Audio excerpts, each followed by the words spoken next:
Hi, Jason here. I'm making this video today to answer the question of how long it takes to build a cedar strip boat. Well, it depends on what type of boat you're going to build. A cedar strip canoe, like this prospector canoe that's next to me here, that takes about 120 hours. Okay, a cedar strip kayak, they say, is going to take around 150 hours, and a rowboat, something like a Adirondack guide boat, is probably also going to take about 150 hours. All right, it just depends on the experience you have working with wood. If it's your first boat, just your familiarity around the process. And in fact, the familiarity around the process is going to help you a lot in the boat building process, because when you run into difficulties or trouble, you'll have some experience to pull from, and it'll be easier for you to figure potential issues out. But to answer the question, how long does it take? 120 hours, just we'll break that down a little bit for you. 120 hours, that's building a cedar strip canoe like this one with finished parts. So, for example, you're working from a kit where you have your cedar strips already milled and the bead and cove already in. You have a yoke or a thwart and seats, and your gunnel's already made for you, and you're actually going to just do the assembly, similar to any type of kit project like that. That time period also typically doesn't include built-in bulkheads like I put in my boats, and the time that it takes to sort that out, and also design elements. So if you have just a basic one-piece deck compared to a laminated deck, or adding a coaming onto your boat. So there are some considerations that would lengthen or shorten the time it takes to build. So then we have to look at how much time does that actually mean. And 120 hours, that is not sitting and watching the glue dry, right? That's construction time. So there will be time where you are sitting watching the glue dry, especially epoxy. The epoxy, when you do a coat of epoxy, your first coat on the outer hull, that'll take you, maybe an hour, we'll say, and then you're done. Okay, you can't do any more on the exterior of your hull until you're ready to apply the fiberglass cloth and the next coat of epoxy. So same is, if you take a few hours in between, and then you're able to apply your cloth and next coat of epoxy, well, then you get more hours into the day. But if you're not, then you might only get that 1 hour in a day. Okay? But if you do plan carefully, then we could say you can get a few hours a day on each boat, especially when you're doing the initial stripping of the boat.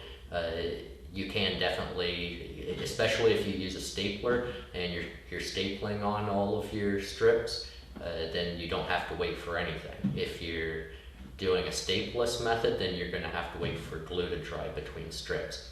It doesn't have to be completely dry, but it has to be dry enough that whatever building jig, I'll call it, you're using, when you take that off to put the next strip, you don't want the previous one to pop off, especially with the compound curves that we get near the ends of the boats. Okay, so if we are able to get a full working day when we build a boat, then what we're looking at is those 120 hours.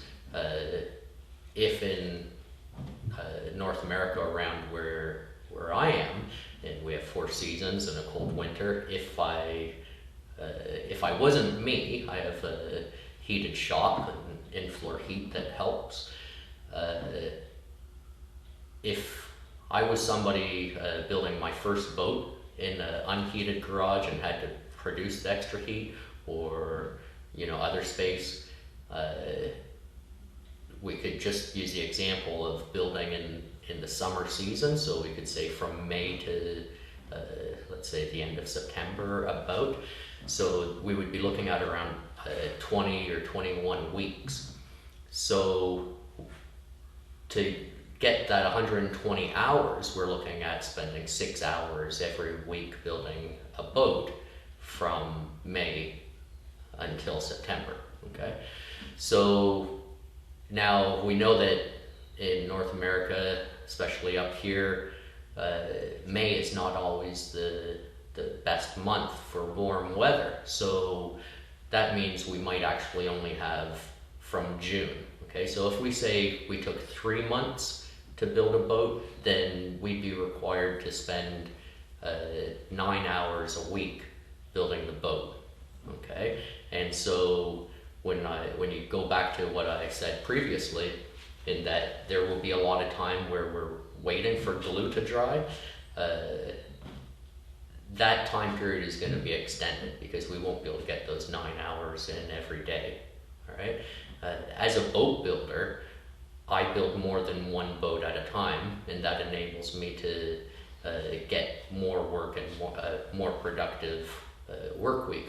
As someone who's building a boat as a hobby, you need to realize that you'll need to be patient in the process, and you will be giving up the time it takes, give up the time that you would usually use for going out canoeing to build your actual canoe. So that's going to be a sacrifice that you'll need to make if you want the boat finished in 1 year. If you're willing to make the boat over several years and are the type of person to not give up on a project, then that might be the way to go, especially if you have other family commitments, a spouse that wants to do things with you on the weekend, or kids. So you just need to do those calculations and figure out how much time you can actually spend in a week, how many months you can actually work in your work environment, and then you'll know how long it will take to build a Cedar strip canoe. The reason why I'm making this video is because I know there are people who start and never complete it because they run out of time, or the bad weather hits, or they lose interest because it's taken so long. So try not to be one of those people. It's nothing worse than hearing or seeing a boat sitting unfinished that will likely never be used.